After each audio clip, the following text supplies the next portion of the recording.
Hello guys, এই যে আপনারা যে জায়গাগুলো দেখতে পারতেছেন, এই জায়গাগুলো কিছুদিন আগে বন্যার পানিতে থই থই করতেছিল। এখন পানি একটু শুকিয়ে যাওয়ার কারণে এলাকাবাসী কত সুন্দর দেখুন আনন্দের সহিত একসঙ্গে হয়ে তারা মাছ ধরতেছে। আসলে এগুলো এত একাকিত্ব মানে যৌথভাবে কাজ করার সম্মিলিতটা যেটা আসলে এই গ্রামে দেখা যায়। আসলে গ্রামে এক একজন একজনের সঙ্গে সবাই মিলে মিশে এই যে মাছ ধরতেছে, তারা আসলে অনেকক্ষণ ধরে এই মাছ ধরার জন্য পানিগুলো ছেঁকে ছেঁকে আরেক জায়গায় নিয়ে যাচ্ছে যেন তারা মাছটা ধরতে পারে। অনেকক্ষণ ধরে তারা এই কাজগুলো করতেছে, তবু যেন পানি শেষ হচ্ছে না, এমন একটা অবস্থা। তারা দল বেঁধে বেঁধে দেখুন ওই দূরে তারা দল বেঁধে ওই একই রকমভাবে তারা মাছ ধরতেছে।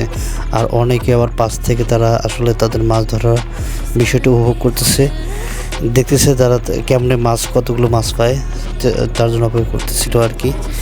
আমিও অনেকক্ষণ ধরে অপেক্ষা করতেছিলাম এবং তাদের মাছ মারা দেখতেছিলাম, কিন্তু অবশেষে তাদের যে মাছ, এই মাছ আমি আসলে শেষ পর্যন্ত থাকার পরেও আমি আর অপেক্ষা করতে পারি নাই, যার কারণে এই মাছেরও সন্ধান পাইনি।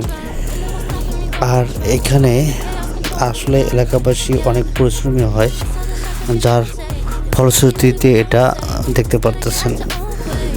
দেখুন তারা আসলে এই যে সামান্য কয়েকটা মাছের জন্য তারা আসলে সেই ঘন্টার পর ঘন্টা পরিশ্রম করে যাচ্ছে।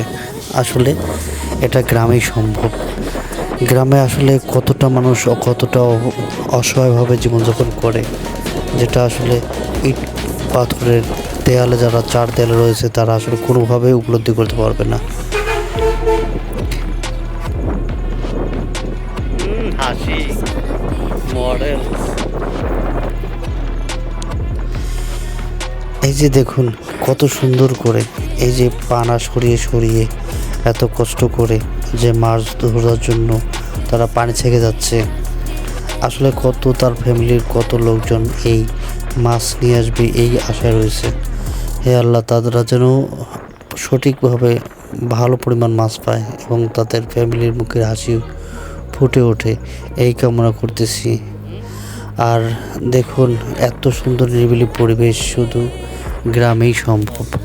এই পরিবেশটা আসলে সচরাচর সব জায়গায় পাওয়া যায় না। এই দেখুন কত বড় একটা ক্যানেল, যে ক্যানেলে আসলে এই বর্ষাকালেই পানি রয়েছে। আর পাশে দেখুন একটা বাড়ি দেখা যাচ্ছে, যেখানে আসলে আশেপাশে 1-1.5 কিলোমিটার 2 কিলোমিটার কোনো বাড়ি নেই।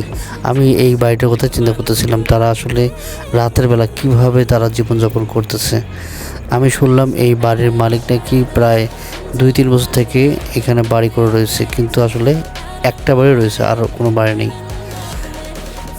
আর এখানে আমার ছেলে গাড়ির পাশেই সে রয়েছে, সে এই মাছ ধরা উপভোগ করতেছে। এই যে দেখুন ক্যানেলের পাড়েই আমরা রয়েছি, আর এখান থেকে মাছ ধরার দৃশ্য দেখতেছি। একজন ক্লান্ত হয়ে গেলে আর একজন করে পানি ছেঁকতেছে, আর তারা একটু করে একটু রেস্ট নেওয়ার চেষ্টা করতেছে। আসলে এত ধৈর্য ধরে কাজ করা কত কিছু কষ্টকর, যারা করে তারাই বুঝতে পারবে। আসলে অন্যদের আসলে এভাবে বোঝা সম্ভব না। এদিকে দেখুন এটা হচ্ছে ক্যানেল, এটা হচ্ছে বুল্লাই নদী। এই নদী আসলে অনেক স্মৃতি জড়িয়ে রয়েছে আমার, যেখানে আমরা ছোটবেলায় এই নদীতে এসে এই সময় অনেকক্ষণ ধরে গোসল করতাম, অনেক এনজয় করতাম, অনেক বন্ধু টন্ধু নিয়ে সেখানে গোসল করতাম। যে আসলে শৈশবের কথা এখন মনে পড়ে যাচ্ছে এই ব্রিজ দেখে। ব্রিজে আসলে এই ব্রিজের পানি যেগুলো দেখতেছেন এই নদীতে, সব নদী ইন্ডিয়া থেকে পানি থেকে তিস্তার পানি চলে এসেছে। এই তিস্তার পানির মাধ্যমে এই বুল্লা নদীর পানি জমা হয়। এই নদীতে প্রায় এক বছরের ভেতরে 2-3 মাস পানি থাকে, বাকি সময় আসলে পানি পাওয়া যায় না। নদীটির গভীরতা তেমন পাওয়া যায়নি, সামান্যতম গভীরতা। এই গভীরতা সামান্য কতটুকু হবে, এই হাঁটু কোমরের একটু কোমর মুখে হবে এই নদীটি।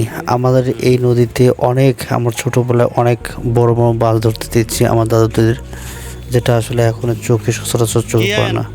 দিনগুলো খুব সহজেই খুব তাড়াতাড়ি হারিয়ে যাচ্ছে। আর আমার ছেলে এই যে মাছ ধরার চেষ্টা করতেছিল, কিন্তু এখানে গিয়ে দেখে যে কোনো জাল নেই, সে আর এজন্য মাছ ধরতে